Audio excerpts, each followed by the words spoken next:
છે, જેમ કે 104 રૂપિયામાં આ નવી રીતનો દાખલો છે કે કેટલી બોલપેન આવશે, 96 બોલપેન આવશે.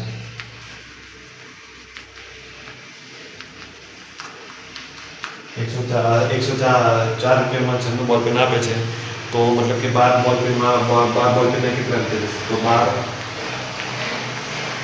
બોલપેનના કેટલા રૂપિયા થશે?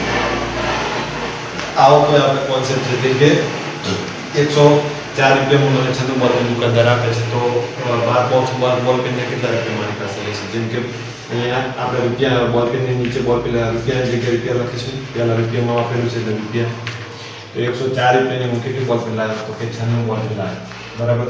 તો હવે હું 12 બોલપેન લેવા જાઉં તો મારી પાસે દુકાનદાર કેટલા પૈસા લેશે? મતલબ કે આ આપણી બોલપેન છે અને આપણા રૂપિયા છે. હું 104 રૂપિયા મારી પાસે કીધા અને 96 બોલપેન મને આપી, તો 12 બોલપેનના કેટલા રૂપિયા દુકાનદારને આપીશ? મારી પાસે કેટલા લેશે? તો જો 12 ગુણ્યા ક્રોસ મલ્ટીપ્લાય કરવાનું, 12 ગુણ્યા 104 ભાગ્યા 96.